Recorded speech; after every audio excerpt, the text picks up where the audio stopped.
Assalamualaikum warahmatullahi wabarakatuh. Alhamdulillahirrahmanirrahim. Wassalatu wassalamu ala asyrofil anbiya'i wal mursalin wa ala alihi washabihi ajma'in. Wa insyaallah azidannakum wa in kafartum bi'adzabi la syadid amma ba'du. Alhamdulillah kita bisa berkumpul pada pagi hari ini. Sudah sholat subuh semuanya. Sahabat masih ada yang belum bangun di sana mungkin. Baik, mungkin sedikit saya sampaikan. Alhamdulillah kita bisa berkumpul di acara makrab keluarga mahasiswa Wonosobo, yang mana tidak semua orang, kemarin Pak Ketua bilang tidak semua orang bisa berkesempatan untuk kumpul pada malam hari ini. Yang mudah-mudahan dengan kita berkumpul pada malam, pagi, siang, ya sampai siang nanti, kita akan mendapatkan manfaatnya. Dan mudah-mudahan dengan hal tersebut kita juga akan ditambahkan nikmatnya, dimudahkan jalannya, karena semakin banyak relasi kita, semakin banyak teman-teman kita. Di awal tadi yang saya sampaikan, in syakartum la azidannakum wa in kafartum inna adzabi lasyadid. Artinya adalah barang siapa yang bersyukur maka akan aku tambahkan nikmatnya, dan barang siapa yang kufur maka azabku sangatlah pedih. Ya alhamdulillah. Tentu kita harus selalu bersyukur kepada Allah. Makanya sunnah orang bangun tidur itu bukan yang pertama, itu bukan tahajud. Sunnah orang bangun tidur yang pertama itu bukan membaca Al-Quran, tetapi sunnahnya adalah membaca doa bangun tidur. Karena di doa bangun tidur itu kita bersyukur kepada Allah. Jadi sebelum kita melakukan aktivitas, kita sudah bersyukur dahulu kepada Allah Subhanahu wa Ta'ala. Sehingga di dalam keseharian kita, pagi, siang, sore, malam, itu kita akan mendapatkan kenikmatan dari Allah Subhanahu wa Ta'ala. Di ayat lain juga Allah bilang ataupun mengatakan bahwa a'udzubillahi minasyaitonir rajim, wallahu akhrajakum min butuni ummahatikum la ta'lamuna syai'an wa ja'ala lakum as-sam'a wal absara wal af'idata la'allakum tashkurun. Wallahu, dan Allah akhrajakum telah mengeluarkan min butuni dari perut-perut ummahatikum, ibu kalian, la ta'lamuna tidak mengetahui syai'an sesuatu, wa ja'ala lakum.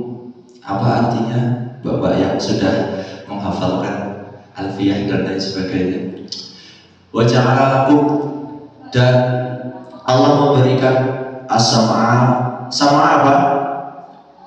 Sam'a apa? Wal absar wal afidah. Apa cerita? Wal afidata, hati, la'allakum tashkurun, agar kita bersyukur. Jadi Allah ketika Allah ketika membuat kita menjadi jasad di dalam janin, itu kita dalam keadaan tidak mengetahui apapun, dan Allah membuat kita jadi mengetahui ketika kita lahir. Itu gunanya agar kita bersyukur. Maka kita bisa memanfaatkan hal-hal yang kita punya di diri kita, karena tidak semua orang mempunyai hal tersebut. Dan Allah itu menyimpan 6 perkara. Dari 6 perkara, ada yang tahu ini mesti singkat bodoh saudara. Yang pertama, Allah menyimpan 6 perkara dari 6 perkara. Allah menyimpan 6 perkara dari 6 perkara. Allah menyimpan 6 perkara dari 6 perkara. Yang pertama adalah Allah menyimpan apa? Apa masih pras? Allah menyimpan kemurkaannya di dalam kemaksiatan. Jadi kita tidak boleh meremehkan maksiat sekecil apapun, karena bisa jadi di dalam kemurkaan yang kecil, di dalam kemaksiatan yang kecil itu menjadikan murkanya Allah Subhanahu wa Ta'ala. Dan kita sebenarnya tidak bisa tahu mana maksiat yang paling besar ataupun mana maksiat yang paling kecil. Itu kita nggak pernah tahu mana yang paling berdosa dan lain sebagainya. Makanya bisa jadi hal-hal yang menurut kita itu berdosa besar, tetapi malah Allah tidak begitu murka. Sedangkan ketika kita melakukan hal yang menurut kita kecil, tetapi karena hati kita saat itu memang sangat-sangat berniat walaupun hal ini adalah kecil, itu bisa jadi murka Allah yang besar. Itu yang pertama, kemurkaan di dalam kemaksiatan di dalam kemurkaan. Yang kedua, Allah menyembunyikan rahmatnya di dalam ketaatan. Sama seperti tadi kebalikannya, bahwa Allah Subhanahu wa Ta'ala itu tidak tahu mana, Allah tahu, kita itu tidak tahu mana nanti yang akan mendapatkan rahmat Allah Subhanahu wa Ta'ala. Kalau kemarin saya lupa kata Mbak Zina atau kata Mbak Mila, itu Allah Subhanahu wa Ta'ala tidak memasukkan seseorang ke surga karena amal ibadahnya. Begitupun Allah tidak mencabut seseorang dari neraka karena amal ibadahnya, tapi Allah melakukan hal tersebut karena rahmat dari Allah Subhanahu wa Ta'ala. Jadi kita dimasukkan ke surga ataupun ke neraka itu bukan karena yang amal ibadah kita sama sekali, tetapi karena rahmat Allah Subhanahu wa Ta'ala. Pertanyaannya adalah kenapa kita harus beribadah? Kalau kata Gus Samsudin tapi salah ayatnya, wa ma khalaqtul jinna wal insa illa liya'budun. Dan aku tidak menciptakan jin dan manusia kecuali untuk beribadah kepadaku. Bukan karena Yesus seluruh nasib.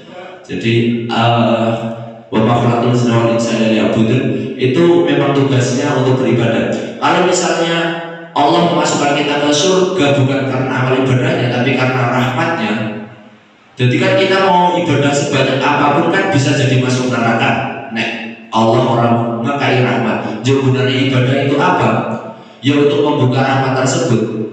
Walaupun kita masuk surga bukan karena rahmatnya Allah, tapi bagaimana kita akan mendapatkan rahmatnya Allah tanpa kita beribadah? Karena mungkin justru karena kita tidak tahu Allah akan memberikan rahmat kita terhadap ibadah kita yang mana, maka jangan sepelekan ibadah-ibadah yang kecil.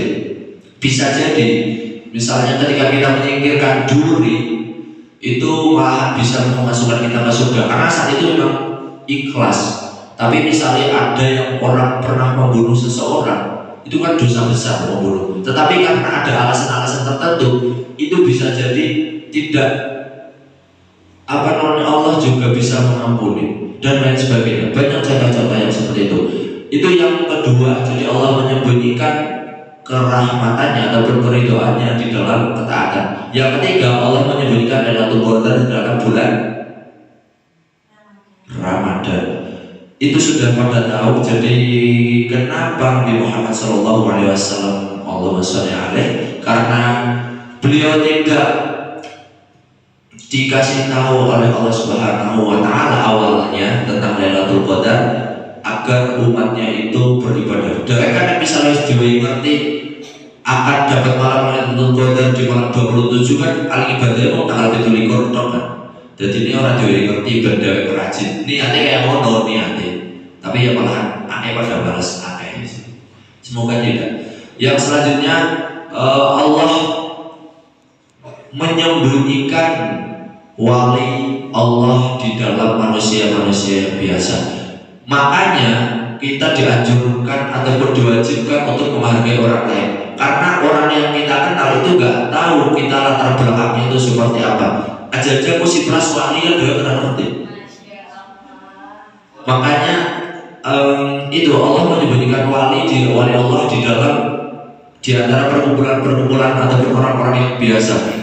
Jadi ketika kita bertemu sama si A, sama si B, sama si C, sama si D yang mungkin secara overnya, secara pakaiannya itu tidak baik dan lain sebagainya, tetapi kita tidak bisa menjustifikasi orang tersebut karena kita nggak tahu misalnya beliau ahli tahajud juga rahmati. Kita nggak tahu misalnya tiba-tiba beliau ternyata seorang hafid ataupun hafidah.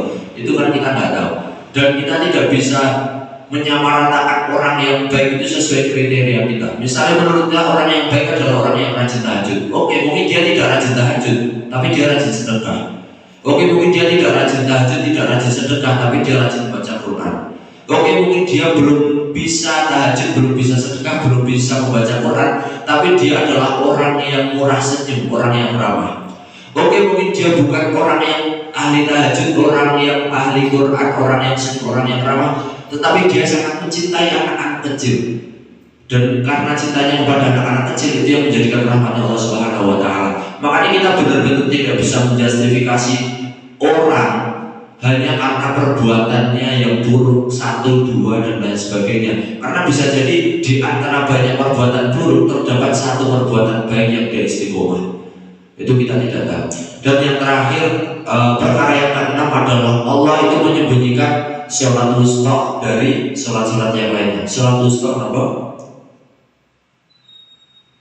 Sholat wusta itu sholat yang apa ya? Ya sholat sajanya mulia, tapi lebih mudahnya sholat yang paling mulia, di dalamnya ada kemuliaan dibandingkan 5 sholat fardu. Ada yang mengatakan itu sholat subuh, ada yang mengatakan itu sholat asar. Ada 2 pendapat, kita nggak tahu, makanya kita diwajibkan untuk sholat 5 waktu karena kita nggak pernah tahu kita akan dapat kemuliaan di dalam sholat yang mana.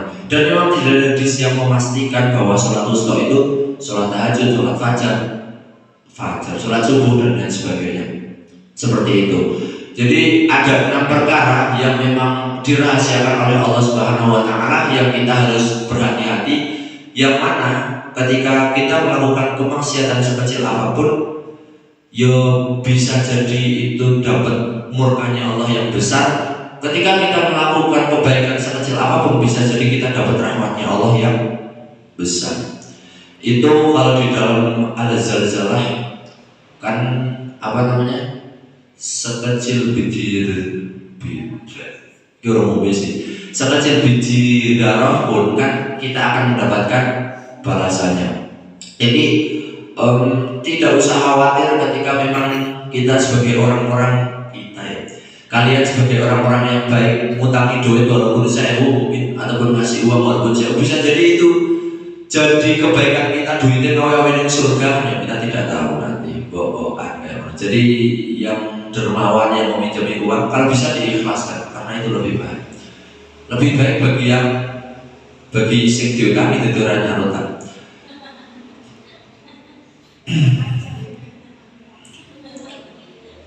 Mungkin itu saja, itu kemudian baru. Oh wes lah.